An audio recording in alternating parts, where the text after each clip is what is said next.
well, here, now it changed RPM band. Now it's over 1500. It'll start tapping slightly.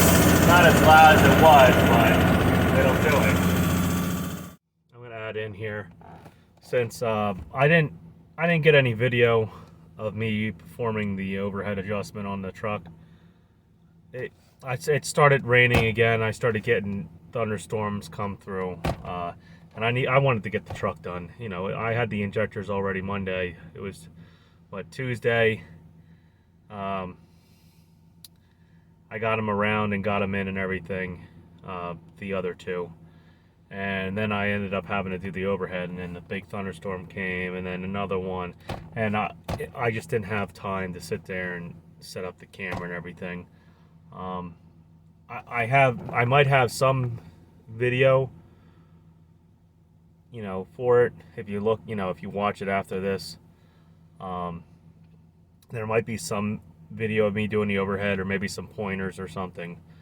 I'm gonna try to put up the torque specs either in the description, or actually put them up here in the video.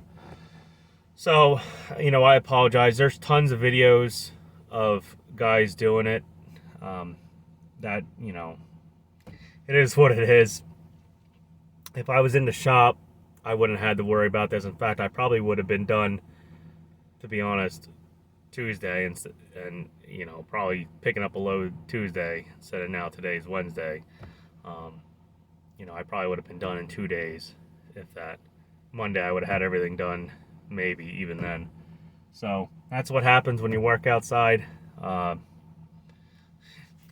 What was it? Yesterday, he started pulling down the presentation they had in there for the property and everything. So, you know, I guess if the truck would have just waited a little bit, you know, I'd have been inside the shop over there.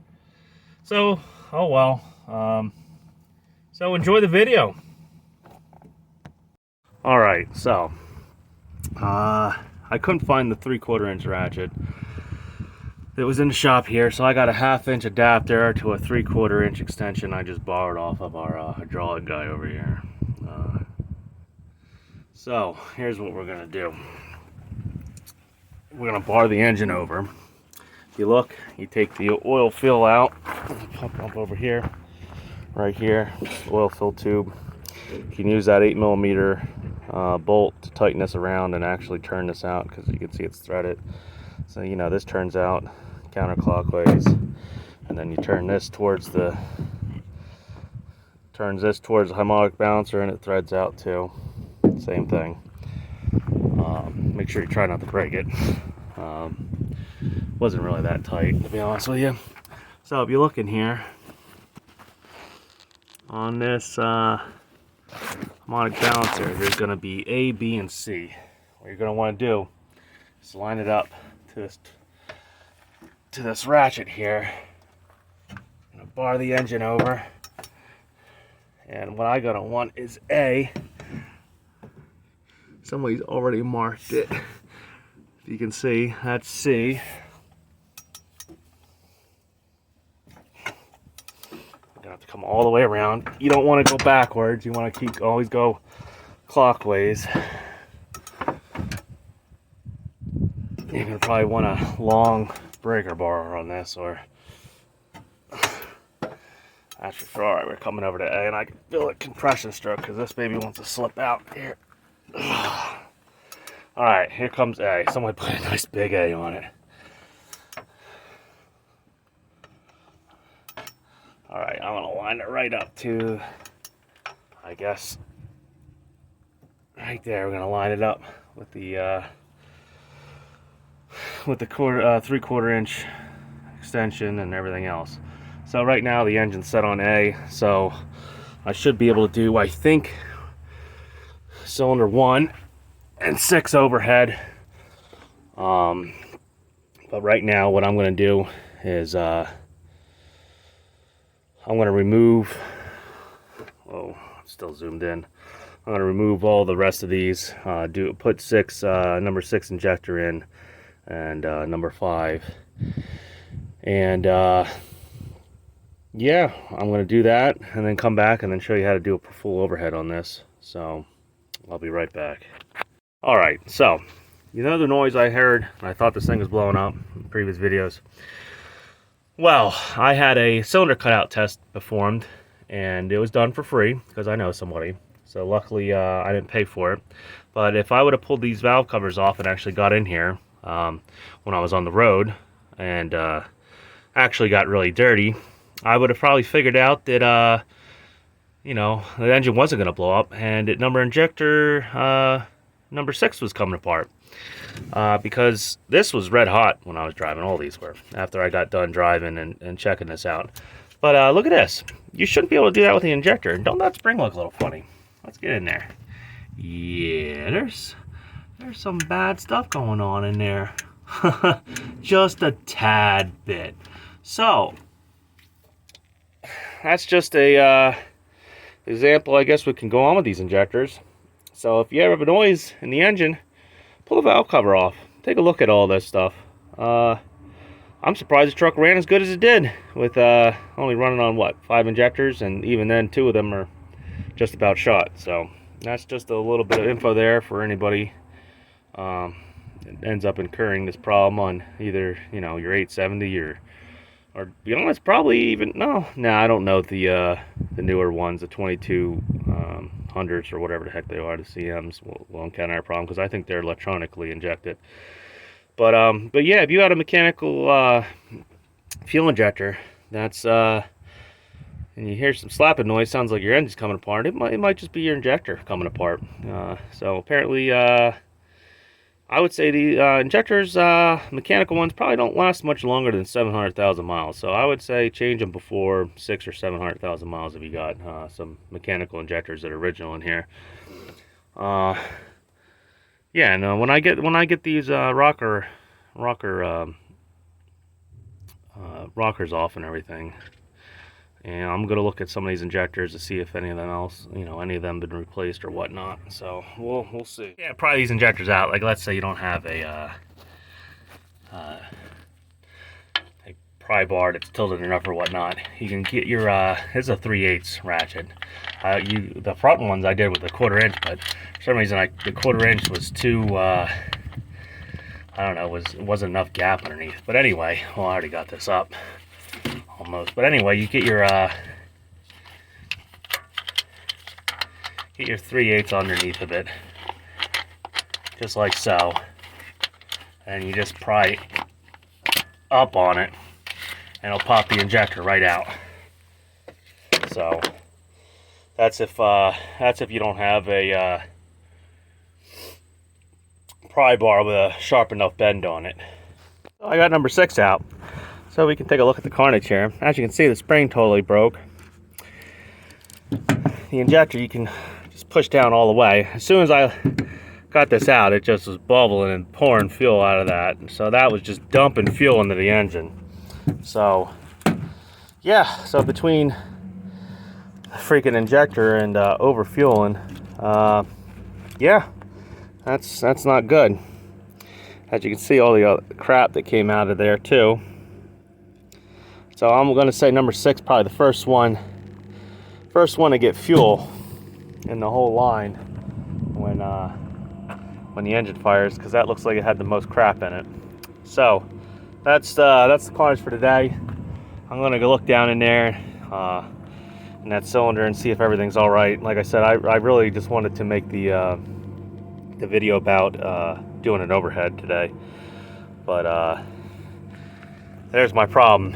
So I might as well get rid of it, and the other 3 injectors are pretty much dead too. So let me go take a magnet over here and get these little pieces that broke off out of the engine, and yeah, hopefully I'll be back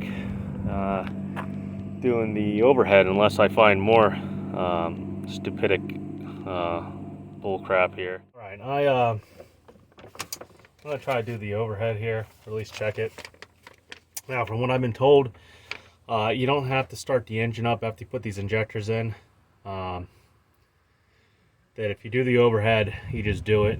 That, you know, I guess the preload's already set with the spring and whatnot. I thought maybe you might need fluid and, you know, fuel in the injectors, but apparently not, from what I've been told.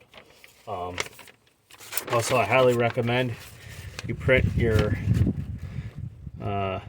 number out, your A, B, C, A, B, and C, and do them in accordance.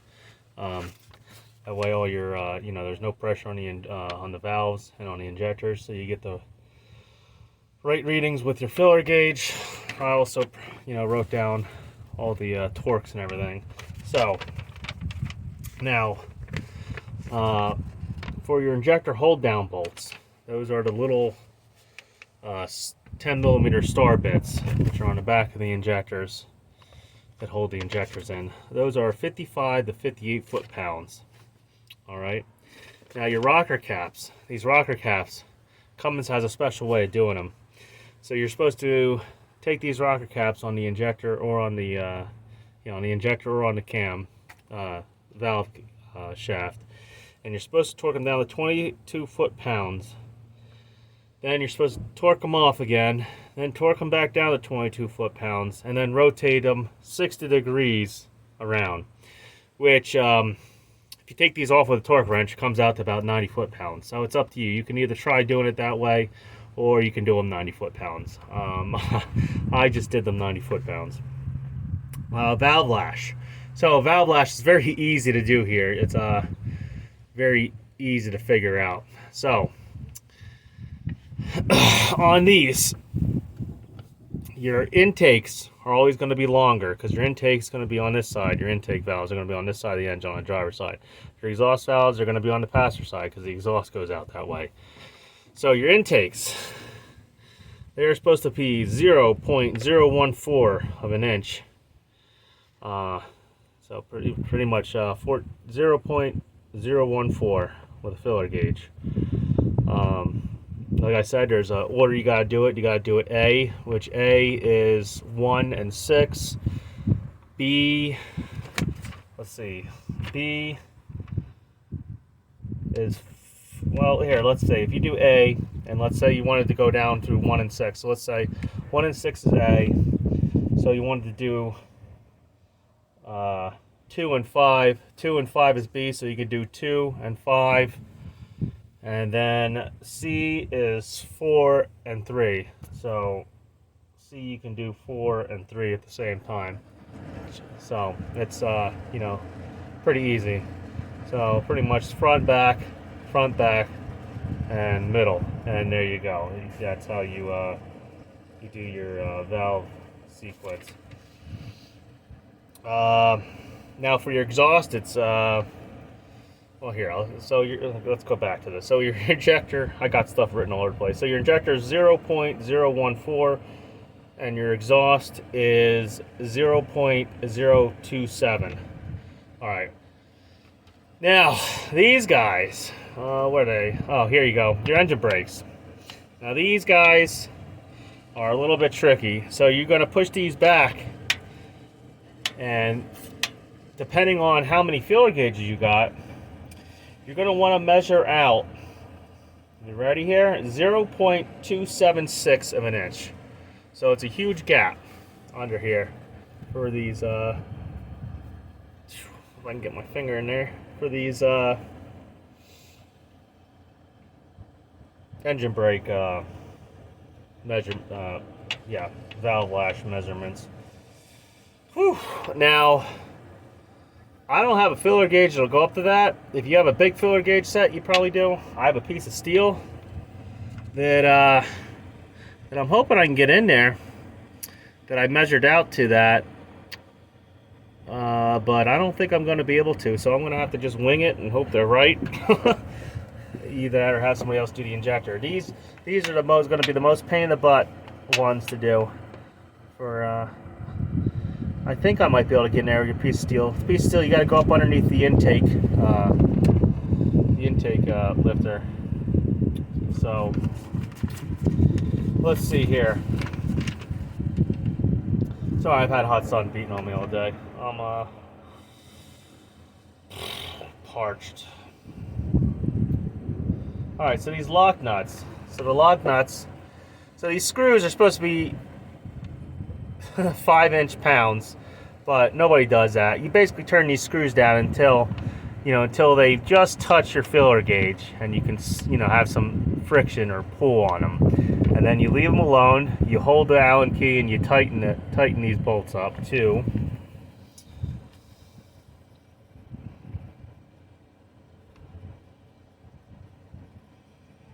Looks like 33 foot-pounds. You're supposed to be tightened to. And that is for, yep, the valves, it says. Apparently, unless I didn't write it down right, apparently the valves and the injectors are, yeah, the valve injectors apparently are 33 foot-pounds. Unless I messed that up.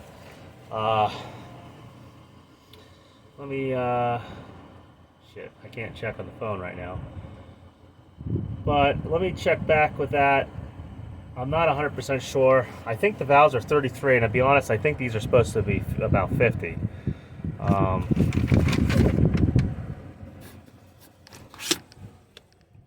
Okay, let's see. Let the primer pump kick on again.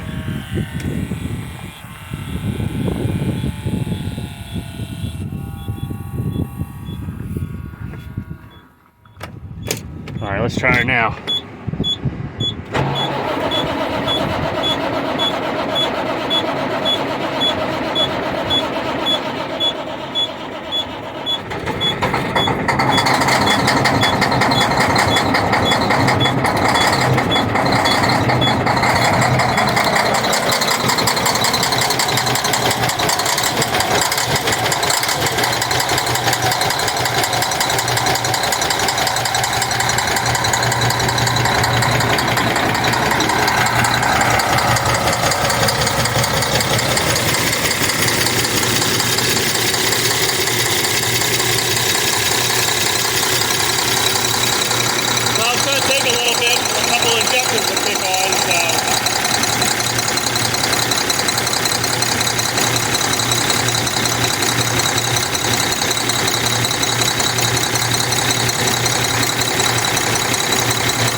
The air connector off, so I got the fan going. I don't need the fan on right now. God forbid something falls and hits that fan.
Guess it doesn't have enough air pressure, that's probably why.